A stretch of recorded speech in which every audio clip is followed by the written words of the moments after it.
Hi, this is Tim of the 1916 Company. Welcome and thanks for logging on. If you love this watch, email us Team Mosso at the1916company.com for purchase pricing and availability questions regarding this watch. So today we're discussing one of the earliest Aquanaut models. This was actually launched in 1998. The example you see right here is a documented 2003 watch made and sold in that model year. It is the Patek Philippe Aquanaut 5065/1A-001 on a period bracelet that is astonishing in its detail and quality. So if you're only familiar with something like the 5167 1A, you might be shocked to see what kind of bracelet the Aquanaut originally equipped. It's not big, but it's also not as small as the original models. So in steel, 38.8 millimeters in diameter, thin at 8.3 millimeters thick. Lug-to-lug, if we're just including the case, it's 45 lug-to-lug. And then if we include the end links of the bracelet, just a little bit broader, 46.5 across the wrist with a 19 millimeter spacing in between the lugs. And when you throw it on the wrist, it wears quite nicely. Very comfortable. Suitable for a wrist as small as 13.5 centimeters circumference. This is the definition of a unisex sports watch and super flat, easily sliding underneath the cuff. You can see how well it wears on my wrist of 16 centimeters circumference and very comfortable. In fact, a big part of that comfort is attributable to the bracelet. Now, if you're familiar with the 5167 1A, you probably think of the Aquanaut bracelet as being something of a price point component that is designed to give you a bracelet on an Aquanaut, but keep the price solidly below the level of a steel Nautilus. Well, I can tell you right here, this bracelet lacks for nothing. This feels like it could be a flagship bracelet. You could see it has a conforming end link that mates it to the case. And then we have high polish, mirror finished individual links with an extraordinary amount of contouring. And then in profile, you can see satination. Back then, Patek Philippe bracelets used screws for removable links, not pin sleeves. And frankly, I wish they still did it this way. So you're getting the good stuff. Taking a look at both sides, you can see quite a few of these links are removable. And then the clasp itself is a double fold deployant that features a large clamshell lock, so it's quite secure once closed.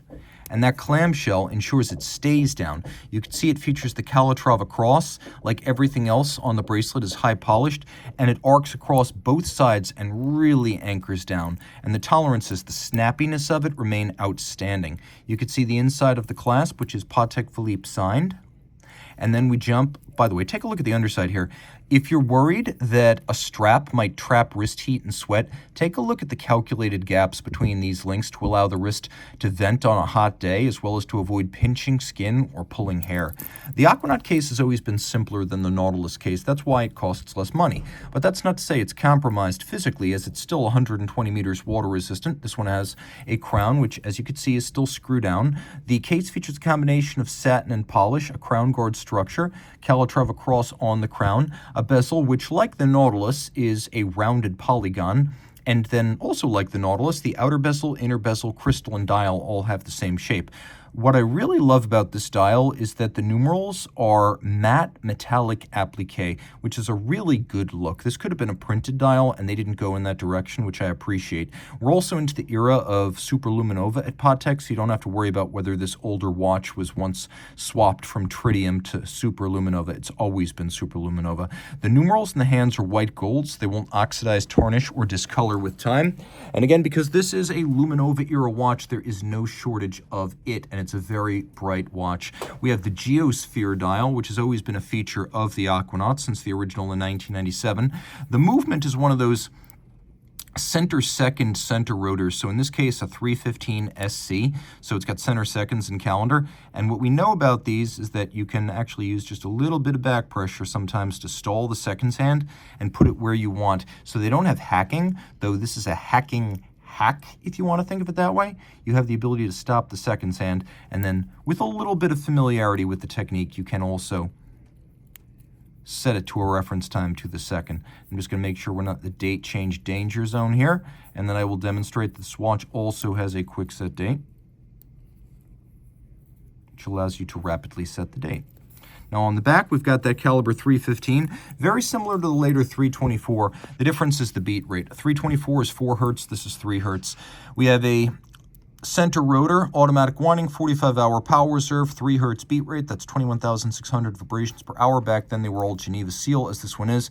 Chronometer style, 5-position adjustment, 30 pivot jewels with Patek's time-honored Gyromax style free sprung balance, which is both very shock resistant and allows for a very precise adjustment. You can see that there are bevels on the bridges, stripes on the rotor and the bridges, engine turning on the base plate, as well as the rotor center and the click, the wheel that prevents the system from winding in both directions. There's snailing on the edge of the rotor, Calatrava cross. All screw heads are black polished. Locating pegs that are used to locate bridges on the underlying base plate, those are polished on their top, which is a nice element of refinement. And you can also see beveling inside the jewel sinks. The movement is reliable, it is accurate, and it is handsomely decorated. Whereas the original Aquanaut did not have a display case back, this one does, and it is highly worthwhile. If you love this watch, reach out to Team Mosso at the 1916company.com for purchase and pricing details.